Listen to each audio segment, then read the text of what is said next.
Hi, this is Randy Finney with Right Side of the Chart, and this is a closing market wrap for the week ending Friday, December 21st, 2018. Quite the day in the markets today, so let's dive into the charts here. Before I do that, don't forget we have an abbreviated trading week next week. Monday is Christmas Eve day. Markets close early at 1 o'clock p.m. Eastern Time, and then of course we're closed on Christmas Day, the 25th, Tuesday. So typically it's a low volume week. Most traders are out on vacation, but when you have high volume selling, impulsive selling like you do, your volumes are going to be up anyways. That's what we've seen lately. That's why you see this big surge in volume. So let's talk about what happened today. Another down day. We're really pushing I think the lower end of the range where I expected this bounce to reverse. Let's see what happens coming next week. This could have been a selling climax today, but there were some traits there and a couple things, or at least one thing I didn't see that I like to see. Now, what is a selling climax? A selling climax comes at the end of an extended uptrend. You don't have a selling climax when you're moving up and then a big sell-off one day. That's not considered a selling climax. A selling climax comes at the end of a correction or a prolonged downtrend or bear market, where you have usually towards the end or at some point where you have this waterfall type sell-off, very impulsive selling, and then you'll note down below you get a big volume surge. Now, a selling climax, sometimes they come with a single day, a big bang, a huge volume bar that stands out, and other times it's just a cluster of high volume right around leading up to and maybe shortly after the bottom is in. So back here on the first correction that we had that ended in early February, you can see we had this stick right here. There was our final lows right there, and then we reversed. We had another selling climax. You can see a pretty high volume bar, not a clean. That one didn't really stand out. Here was one right here after this correction started off the early October highs. We had a waterfall type sell-off for a couple of days there. You can see we started moving lower in a big red candle. That candle looks like it was even larger than today's candle, or about the same size from high to low, followed by another big red candle that really stood out. So this is what you want to see. And then if you note down below, you can see the huge surge in volume compared to the previous candles. So that highest bar right there marked the bottom, and then from there we had about a 4% or so kickback rally in the SPY. It was even more so in QQQ. You can see again, here's a selling climax, and they didn't mark the bottom, but they marked a nice tradable rally. You can see this rally here. You can see volume peaked up into the surge right here. You had your biggest volume bar and a nice reversal, and from that bottom to in the next just couple of weeks there, you had about better than an 8% rally, and I think it was better than 10% in QQQ. So again, we're looking at SPY. So what do we see today? We definitely have the makings of what appear to be a selling climax. The one thing lacking to give me a lot of confidence that today was the bottom, and it may prove to be, but I just don't see it right now. What I don't like about it is we close near the lows. See how this candlestick, you have a wick up top, there's that shadow, the skinny part, but we don't have a shadow on the bottom. So what that means in all these other cases, we got flushed out intraday, but the sellers the buyers stepped in, overwhelming the sellers at some point.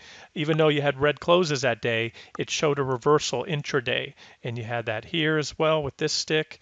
You had it on a lot of these sticks. So could the market end with that? It could, but that's not a good sign. So where I had still had some room to scale in, with long-term funds, I didn't do it today. I'm sticking with a lot of what I had. That's me. I'm going to get to the official trades in a second, which are stopped out, the IWM and QQQ. We'll look at those here in a second. But we could have another move down on Monday, and I'll tell you, we're getting to the point where this market really should, quote unquote, should reverse based on how much we've dropped, looking at Fibonacci levels, looking at support levels, looking at things where I expected us to go before. If you recall yesterday, I showed you MDY, and I had my if things get very ugly target zone, and that was pretty solid support. So I figured if things got really ugly, that would be the limit. That should contain. That would have been a big move down, and it was. But we've shot through there, and we didn't even snap back to close up on it today. This week, we closed the week down solidly below. That is not a good sign.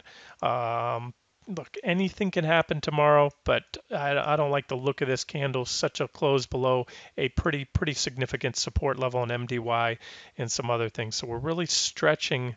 And what that means is, if we keep going much lower like this, I have to imagine something's going to break in this market. When you drop this fast, you have it triggers, as we've seen, has been triggering a lot of margin selling. We had a huge margin bubble, but it starts breaking funds. There's hedge funds out there that implode. Some already have. Some had early on in this, and so. And if that happens and it triggers liquidations and other things, the banks, that doesn't look good when the bank stocks are falling. They're losing a lot of equity value. So again, we'll see where we're at. And remember, one thing about corrections is you want to buy when there's blood in the streets. Now, I'm not saying today because I didn't see enough reversal. So that's why, look, let go what we had. Anytime I have an official trade, I will always in advance communicate well in advance, enough time for everyone to get the message that I'm extending stops or going to, suspend them. So that's not the case today. Would have been nice to see a reversal into the close, somehow to close this right back up around support, right on the bottom of support, but we didn't. Now, I'm going to go over, I'll get to that in a second. I'm going to go over the FAANG stocks in this video, but let's just do the markets real quick. So there's MDY. Let's just take a look at the daily and the weekly charts. Again, the weeklies, I'm going to go out here to a 6-day. This is just a limitation with TC 2000. When you're on a weekly chart, you can only go back 10 years, and that just cuts off this extra long bull market that we just most likely finished. This is just it's an ugly looking chart, but it's the technicals playing out. We had a divergent high back here in January 15. It was pointed out at the time, and you can see we dropped. And see, this is what happens when you drop, and it's not expected. Then you had a flash crash here. You had a flash crash in QQQ, MDY, not as much in the indexes, but a lot of the index ETFs, although they did drop pretty sharp. And, that's always a risk. And I really, I'm not trying to preach fear. I'm just saying that, and I've been saying there's always risks in the market, and the risks are highest when you're at this point right now because the market's in a precarious position. And like I said, they really are stretching what I think is normal for the scope of these divergences and the patterns and everything else. Somebody asked me today in the trading room, how did you come up with those long-term targets that were hit? And again, my answer was there's so many variables, but some of the larger factors that go into it are really the technicals, the patterns. You have a 10-year bull market uptrend line. When you break a bull market uptrend line and you break it on a solid weekly close and you get those solid weekly sell signals, you don't just drop 3-4%. You do that when you're shorting, in a bull market and you're shorting 60-minute rising wedge patterns, or maybe even divergent high in during the uptrend on the daily charts. Then you get the little, corrections. It might be, again, going back to a 60-minute chart, it might be a 3, 4, 5, 8%, maybe even a 10% pullback. You go out to the daily charts. So again, the larger you go up, the more overbought, more extended, more bullish this market got at the top, and everybody thought that it would go up forever. That creates a one-sided trade, a lopsided trade. Everybody's bullish, everybody's long, everybody's on margin. They all are cramming into the same, handful of FAANG stocks: Facebook, Apple, Amazon, Microsoft, and that's the unwinding of that trade. So like I said, at this point, up until today, it didn't surprise me to where it went. Today, it's a little concerning. Again, don't take that wrong. Where sometimes you overshoot support with momentum, and again, you have the potential selling climax. Let's look here while I'm on this weekly chart. Let's turn up the volume a little bit. It doesn't stand out here. Volumes have really dropped off on ETFs since back in the financial crisis. So, all right, let's just look at all the indexes on the weekly and dailies. So on SPY, I have different boards here, but this one I have, these lines keep moving. I emailed TC 2000 on that yesterday, and I got some half-assed non-response from them. But I'll still work on this, try to get this done. But this is where I had support here, around here in the early January lows or February, April lows. I need to move that line. See, the support isn't very well defined. There's a little bit here. You had a reaction back here in early 2017. Then when you broke above it and you held. So we're at a support. I wouldn't say it's the most solid support, but it is a support level. Otherwise, I wouldn't put the line there. And then the next level, and where I think this market will see a level they will see sometime in 2019. I do still expect a rally before we get there. It would take a crash from here to get us down there before we get a decent kickback rally. And although that's possible, it's not my preferred scenario. So I'm still looking for a kickback rally, at least back up here. But these, remember back in 2015, 2016, really starting in 2014, we had what I call a deer market. And a deer market, the definition, it's neither a bull or a bear market. It's a multi-year sideways market.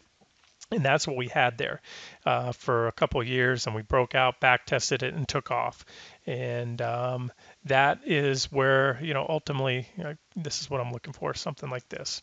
I think we see that, and there may be more to it than that. That could be, if you're an Elliott waiver, that would be, wave one down, or wave A down, B, C. C is usually the most powerful. We'd have to measure that out. C has to be the longest wave, and then D and E, or five wave. 1, 2, 3, I should say. 4, 5. Yep.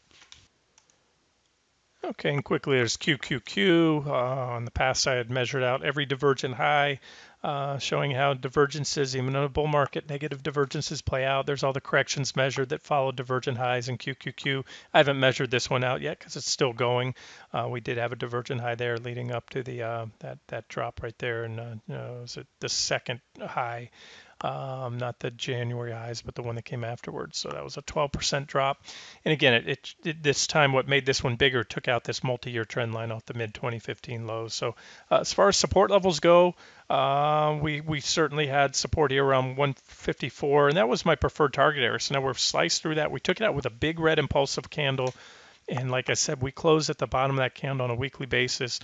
There's really not much in the charts here that say that the bottom is in. There is some support right here. It's not super well defined, just like SPY. It's a little bit lower, about 144. And then after that, again, I looking for most likely a kickback rally soon, and then ultimately a move back down there sometime in 2019.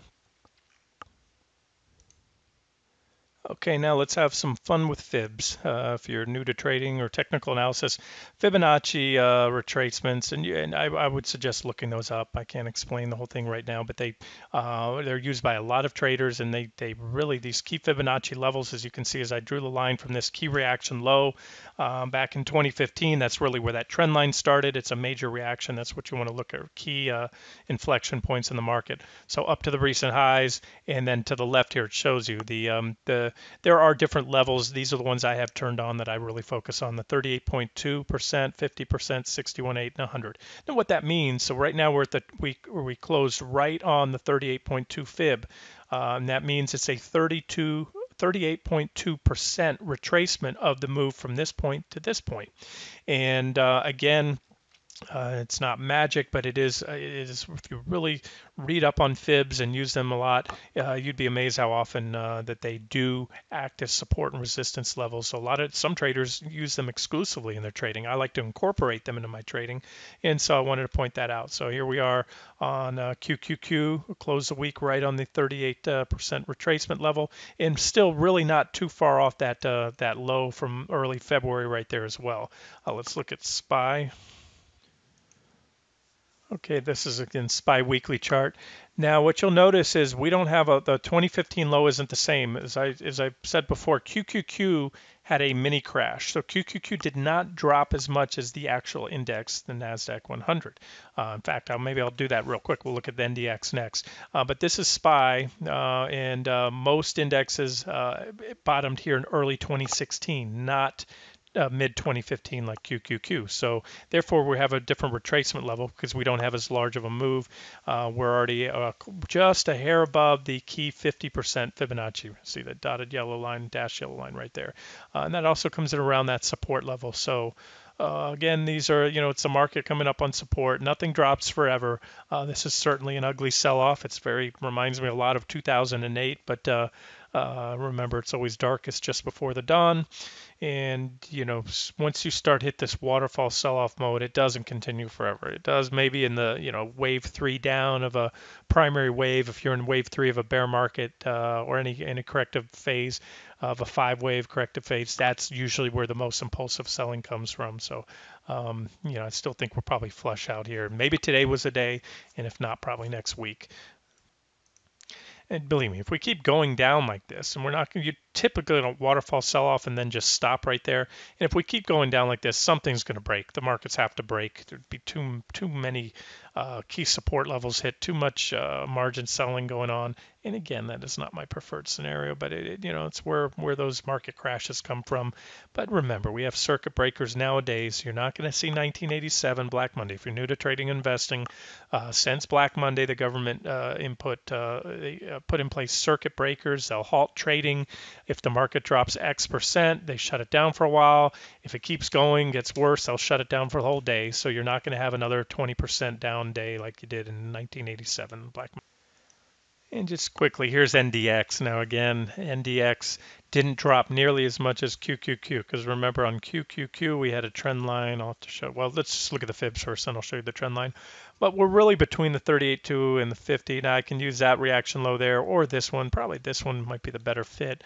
But again, we're between the two fibs. But I like to go off QQQ because that's what most traders are trading, is QQQ. So there's the trend line you can see, and it does not extend when you have the candlestick on QQQ.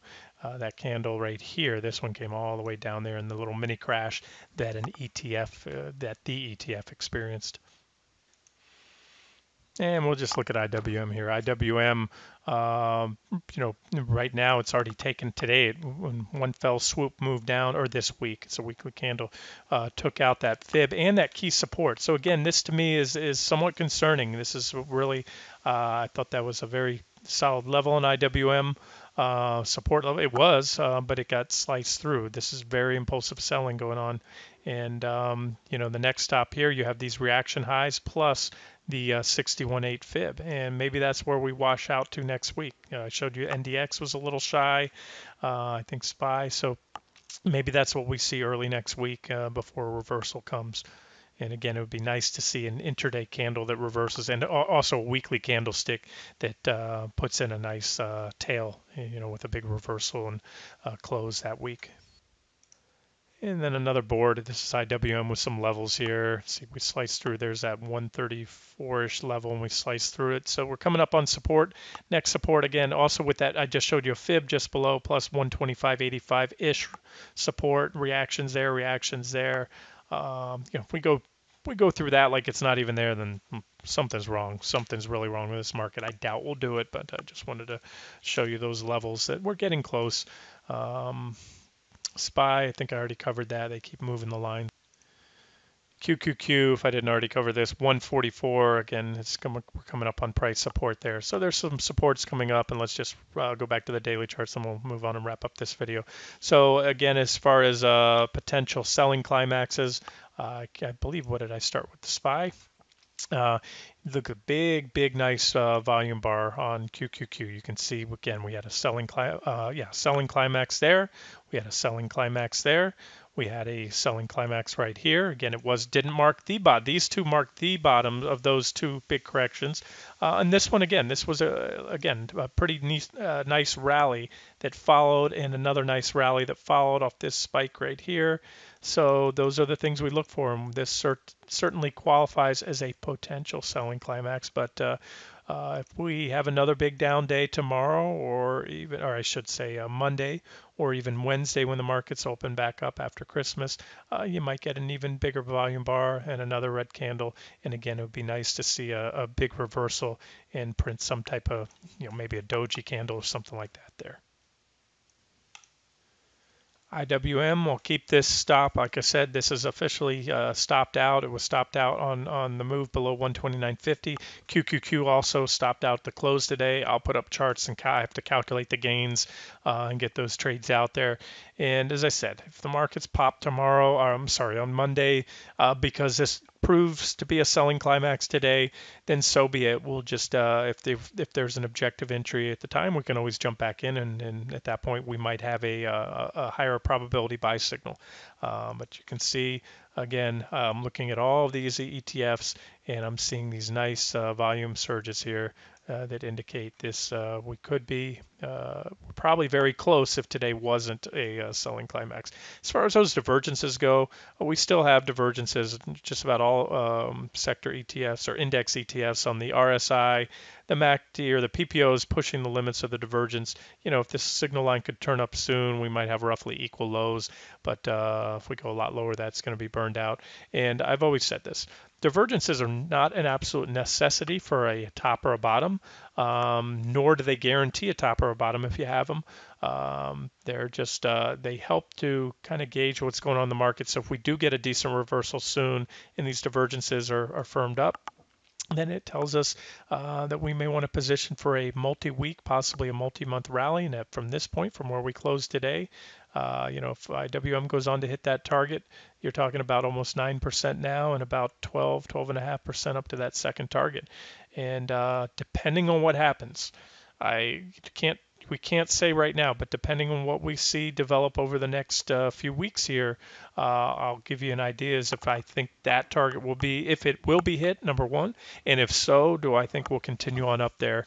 But don't underestimate when things get ugly like this, and you're going to hear everybody on TV that's coming out of the woodworks, probably none of which told you to sell here, that this would happen.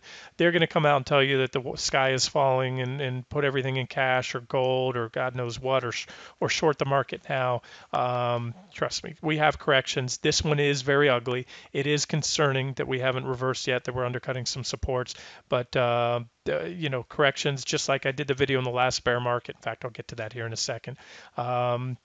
Following those powerful corrections, even in a bear market, the waves down are pretty powerful bear market rallies. So let's take a look at that real quick. First, let's start here. I shared this in the trading room today. In fact, let me see if this has been updated. The put-to-call ratio, this is an end-of-day chart. If you use stockcharts.com, you'll notice when it says EOD here, that means they update the data at the end of the day, and that's not at 4 p.m. They wait till 6 o'clock or so, so it's probably not updated yet. Let me just check. Let me refresh.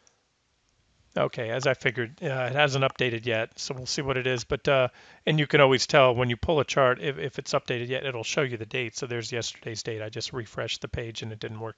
But either way, I've shared this many times over the years, and I've had these lines here for many years. And what I have is a red line down at the bottom right here. It says sell level, excessive bullishness, that dotted line, and then up at here I have a green line, which is my buy level, excessive fear. And what I've done, you can see all these dotted vertical lines. I put anytime that line has been hit or breached, and if you follow them down, you will see that.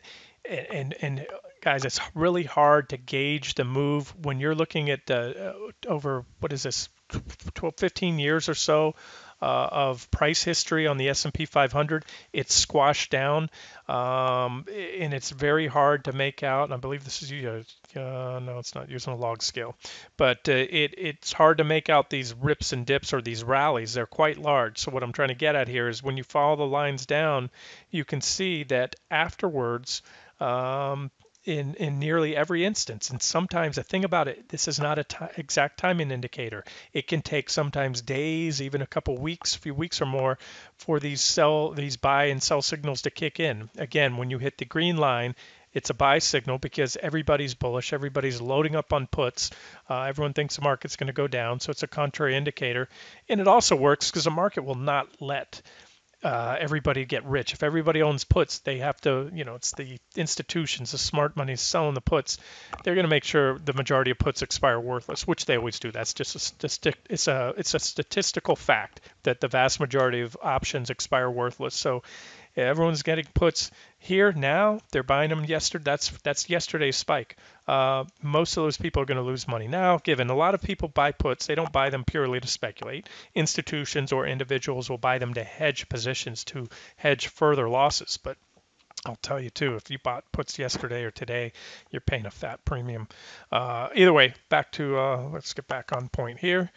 So you can follow the lines, and there's a little hiccup there. Not a big rally after that one, but there was a rally, and it came afterwards. And again, it's hard to measure out here on this chart. And again, there was one there as well, and that was such a big drop. I would probably say that rally was 10% or more after that line. And again, you just go back in time. These spikes above this level marked significant lows. And you do have to factor in one thing here. So I'm showing you a lot of these were big arrows, right? These were much larger than these arrows because these were hits of that level during the bull trend. And if now we're close. I think maybe QQQ might have hit the 20% threshold today to give it a bear market, but SPY still hasn't. So if we are in a bear market, then you might not be looking for 30, 40, plus percent gains like you got on the bull market when you hit those levels, but you will most likely get at least a 10% gain very soon. All right, so that's something I wanted to share there, and I'll update this chart. At least I'll post it in the trading room when we get today's reading. You can also go to CBOE's website, and they give you the real-time information. It's not relevant now. We've already hit that spike. Doesn't matter if we have a bigger one or if the CPC has abated. That's again the total put-to-call ratio. The fact is we already had the spike, so the buy signal's already been triggered. Okay, just a quick chart. I really wasn't planning on doing this one, but because I covered it earlier in the week, or yeah, I think it was earlier this week. This is actually here. You can see at the bottom. Let me scroll down there. This is 2007 to 2009. So this was the end of the last bull market there when we topped, and we dropped 20%. We're almost there. We're not there yet, but getting close on the S&P 500. And then you can see this was our first bear market rally. Right here. It's ended there, and it ended, as I said in the video earlier, there's those bullish divergences. We can get a lot of feedback lately, a lot of comments and questions. Hey, maybe bullish divergences don't work in a bear market.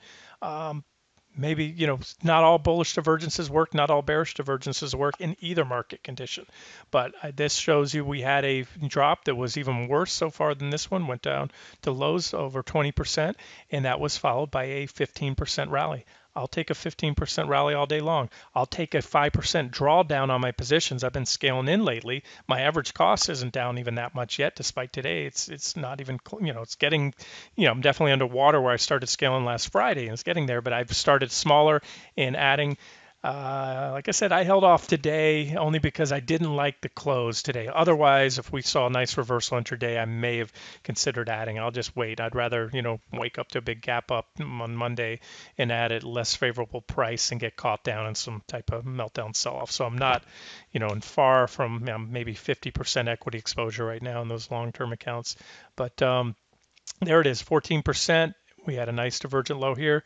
27.8, so there's a 28% rally, and then the final divergent low, well, again, that's not even the number. The number is, several 100%, because that was the end of the last bear market. So one more chart to show you. And here it is. This is the S&P 500. Excuse me there. This goes back and spans into the last bull market top and then the entire bear market. I know it looks so minuscule on here. And that's also what's scary. This bull market dwarfs a lot of other bull markets. So, if you think if we're going down to even just say, 50% or even a 38.2% retracement in this bull market, there's a lot of downside to go. And there's that range. I'm pretty sure we'll come back here at some point, probably in 2019, and test at least the top of that multi-year sideways deer market there. But I wanted to show you where we're at so far. So again, this was a high back in October of 2007. The first leg down resulted in, I have it here measured out as a 19% drop, 19.9. But let me cover this actually right here. That we had, let's leave it there. I was going to include this leg down, but no, we had a double low right there, two hits of that level, and then a decent rally, and try to gauge it from high to low. I think that was over 10%. I just want to put in perspective where we are. So it was about a 20% drop. Remember, this was one of the most vicious bear markets in history.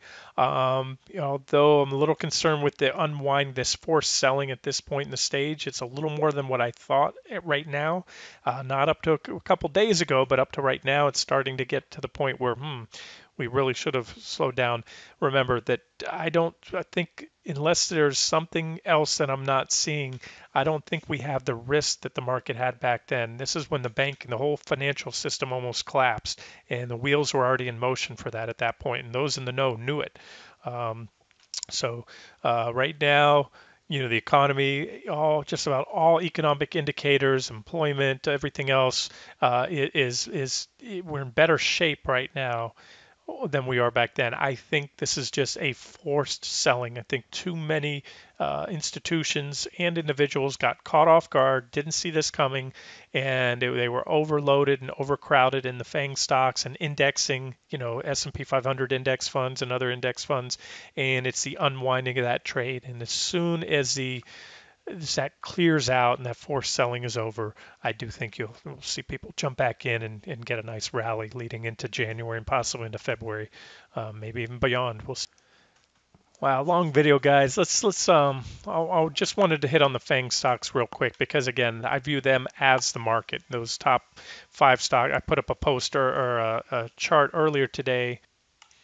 Here, actually, let me just show you for those of you that aren't in the trading room. Now, this was earlier in the day before the market really started going down, but this stood out to me. It's pretty unusual that we had.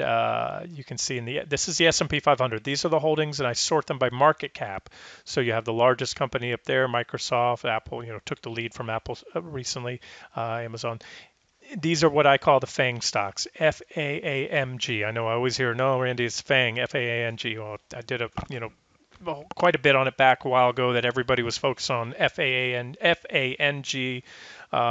then anyway, so these are the market leaders.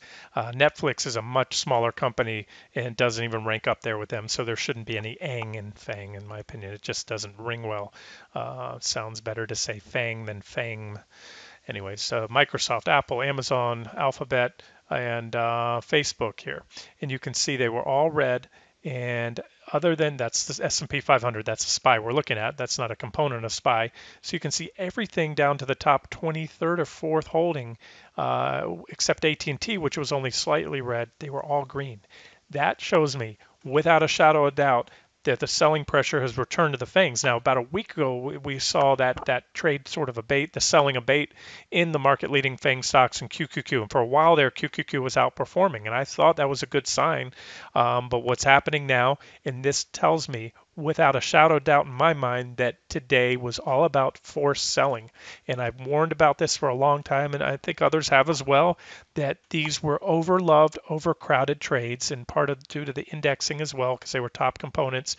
And so as people are pulling their money out of mutual funds, as pension plans are reducing their equity exposure, as redemptions are, hitting, they're selling what they own the most of. And if this isn't definitive proof, I don't know what is. Now, of course, a lot of the other stocks went green, but even at that point that I posted this chart this morning, I'm going from memory now. I think it was 380 something. It was well over 300 of the 500 or so stocks in the S&P 500 were trading green, yet the S&P 500 was down by 0.5%, which again shows you that the heavy weighting of just these handful of stocks, and you can see how much they were down, that's what's going on here. So this is, make no mistake about it, this is more about an unwinding at this point.